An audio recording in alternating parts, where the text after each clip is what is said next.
Very good evening to all of you again. In my last class, I had taught you about the chemistry chapter that is the atomic structure. आज हम पढ़ेंगे valency के बारे में कि हमें valency कैसे डिसाइड करनी पड़ती है, कौन कौन से बेसिक टर्म्स हैं जो वैलेंसी को पढ़ने से पहले हमें पता होना चाहिए. अगेन बहुत इजी चैप्टर है. आपसे वैलेंसी वाला पार्ट है किसी एग्ज़ाम में पूछ भी लिया जाता, नहीं भी 50-50% चांसेस आर देयर. लेकिन कुछ और टर्म्स हैं आपको जो पता होनी चाहिए आपकी फर्दर केमिस्ट्री के लिए. ठीक है, कुछ रूल भी हैं इसमें जो हमें कवर करने हैं. अब वैलेंसी चैप्टर को स्टार्ट करने के लिए सबसे पहले हमने यहाँ पे एक स्ट्रक्चर बनाया है, एटॉमिक स्ट्रक्चर. ये हमारा एक एटम है. एटम के अंदर हमारा एक न्यूक्लियस है. ये मैंने लास्ट क्लास में भी बताया था. एटॉमिक स्ट्रक्चर हमारा टर्म दिया था बोर ने, जो हमारे एक साइंटिस्ट थे, उन्होंने एटॉमिक स्ट्रक्चर के बारे में बताया था. उसके बाद एटम न्यूक्लियस के अंदर हमारा न्यूट्रॉन है और प्रोटॉन है. प्रोटॉन पे हमारा पॉजिटिव चार्ज होता है, न्यूट्रॉन पे हमारा कोई चार्ज नहीं होता. और जो बाहर हमारे शेल्स हैं, ये हमारे शेल्स बने हैं जो मैंने डॉटेड लाइंस बनाई हैं. इनमें हमारे इलेक्ट्रॉन्स रिवॉल्व करते हैं. इलेक्ट्रॉन्स के ऊपर चार्ज होता है हमारा नेगेटिवली चार्ज. ठीक है, अब बात करें अगर हम इसकी, इन सब की वैल्यू भी होती है, चार्ज की, मास की, हर चीज़ की वैल्यू होती है, लेकिन वो मैं आपको फर्दर क्लासेस में बताऊंगी. हमारे ऑर्बिट के नाम कैसे दिए जाते हैं, अल्फ़ाबेट जैसे हमें सिखाया जाता है ABCD करके, लेकिन ऑर्बिट्स के नाम हमें जो बताए जाते हैं वो K से स्टार्टिंग करते हैं. K फॉर काइट अल्फ़ाबेट्स की टर्म में, KLMNOPQRST एंड सो ऑन. जितने आपके शेल्स होंगे उस हिसाब से आप अपनी अल्फ़ाबेट के नेम देंगे. नंबरिंग कैसे करेंगे, N is equal to 1 2 3 4 5 6 so on. Counting तो बहुत सारी है. ठीक है, उसके बाद अगर हमें ये पहचानना है कि किसी एटम के कितने शेल्स होंगे, शेल्स जिसमें इलेक्ट्रॉन्स रिवॉल्व करते हैं, उसका फॉर्मूला हम क्या करेंगे, 2n². n आपको रखना है नंबर ऑफ शेल, कि आपका शेल नंबर 2 है, 3 है, 4 है, कितना है, उसमें आपका n की वैल्यू रखेंगे.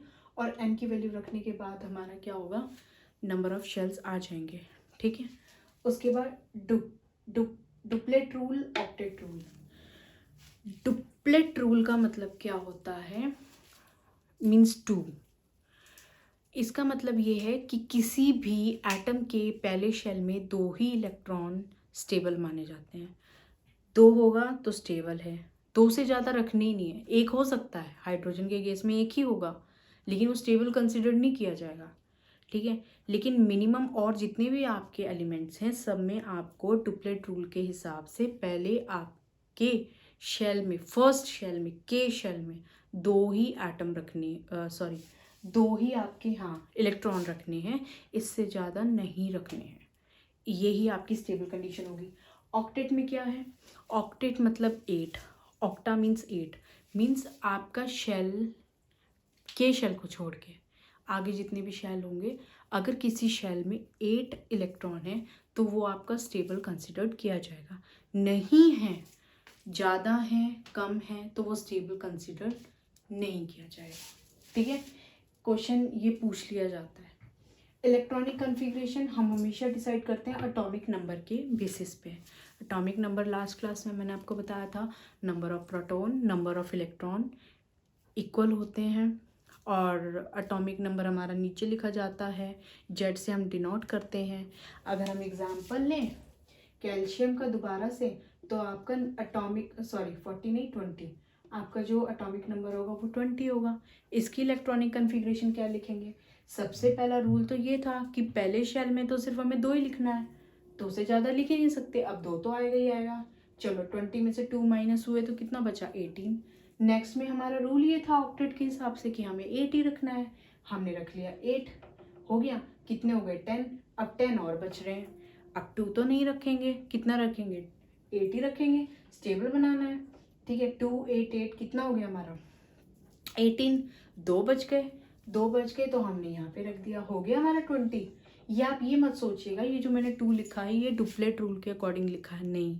जो बच जाते हैं स्टेबल रखने के बाद वो हम इसमें रख सकते हैं। मैं यहाँ पे 1 भी रख सकती थी, अगर यहाँ 19 होता मैं यहाँ पे कैल्शियम के बाद जो भी एलिमेंट आएगा उस हिसाब से मैं 3 भी रख सकती थी। ये 2 हमारा डुप्लेट रूल फॉलो नहीं कर रहा, ये हमारा 2 ये वाला डुप्लेट रूल फॉलो कर रहा है, ये हमारा ऑक्टेट रूल फॉलो कर रहे हैं। ठीक है, उसके बाद अब हमारा आता है वैलेंस शेल। वैलेंस शेल मतलब जितने भी शेल बनेंगे 2n² के फॉर्मूले से या कैसे भी आप डिसाइड करेंगे, तो सबसे आउटर मोस्ट शेल जो बनेगा लास्ट वाला, के वाला नहीं, फर्स्ट वाला नहीं, जो लास्ट वाला बनेगा वो हमारा वैलेंस शेल बताएगा। और उसी वैलेंस शेल की वजह से हम ये डिसाइड करेंगे कि हमें कितने इलेक्ट्रॉन देने हैं या लेने हैं, मीन्स डोनर बनना है या रिसेप्टर बनना है। देंगे तो प्लस चार्ज आएगा, लेंगे तो नेगेटिव चार्ज आएगा, वो गेन करेगा। ठीक है, आयन हो गया हमारे पास।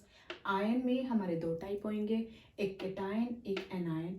पॉजिटिव चार्ज जिसके ऊपर लग जाएगा वो हमारा कैटायन, एनायन के ऊपर नेगेटिव चार्ज। अभी बताया मैंने, जिनको हमें देना है वो प्लस चार्ज रखेंगे जो अपने आप में से लूज करेंगे। ठीक है, और जिनको लेना है अपने आप को स्टेबल बनाने के लिए वो नेगेटिव चार्ज रखेंगे, तो उनको हम कैटायन और एनायन के नाम से और ऐसे लिखते हैं प्लस माइनस लिख के। हमारा पीरियोडिक टेबल में 7 पीरियड्स और 18 ग्रुप्स होते हैं, यानी कि बहुत सारे हमारे एलिमेंट्स हैं जिन्हें हमें सीक्वल फॉर्म में याद करना है। हर ग्रुप का अलग नेम होगा, वो मैं आपको आगे बताऊंगी। वैलेंसी में नंबर ऑफ इलेक्ट्रॉन गेन या लूज, 1 लूज कर रहे हैं तो 1 आपकी वैलेंसी, 2 लूज कर रहे हैं 2 वैलेंसी, 3 यूज कर रहे हैं 3 वैलेंसी। ठीक है ना, और 1 गेन कर रहे हैं तो 1 वैलेंसी हो गई। प्लस माइनस लिखना चाहो लिख लो, वरना उसकी कैलकुलेशन में कोई ज़रूरत नहीं पड़ती। ठीक है, पर वैलेंसी इंपॉर्टेंट रोल प्ले करती है। ये मैंने आपको बता दी, ये सारी चीज़ मैंने आपको बता दी। शेल के एलिमेंट से या 1 2 3 4 के नाम से हम लोग क्या करेंगे, डिसाइड करेंगे।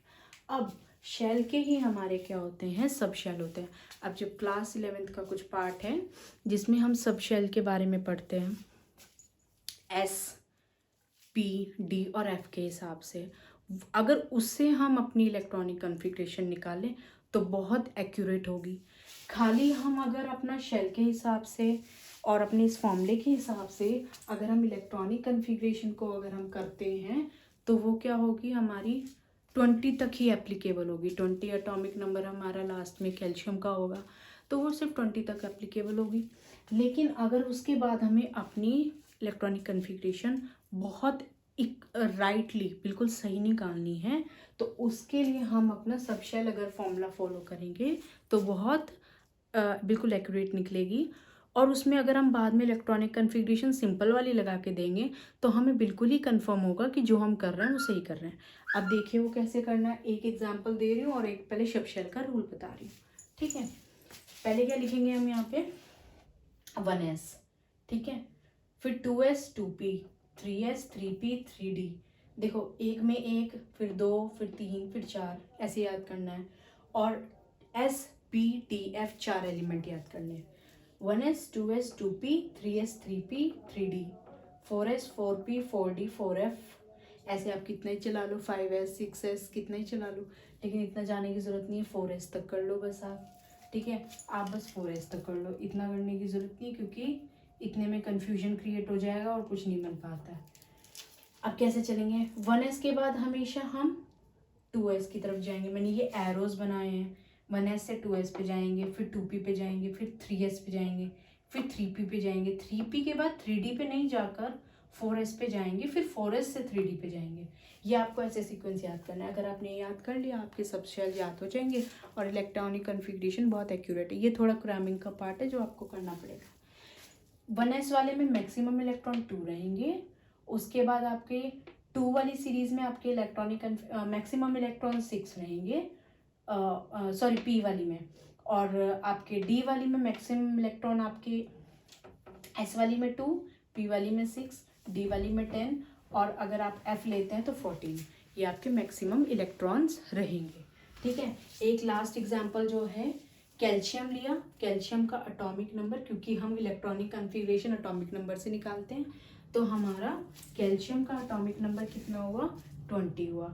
अब 20 की इलेक्ट्रॉनिक कॉन्फ़िगरेशन अभी हमने सीखी थी कैसे बनानी है, पहले में डुप्लेट रूल, फिर ऑक्टेट रूल, फिर दोबारा ऑक्टेट रूल फॉलो करना है, फिर हमें देखना है ऑक्टेट रूल फॉलो हो रहा है, नहीं तो वरना अपनी जितने बचे हुए आपके इलेक्ट्रॉन्स हैं उन्हें रख लो।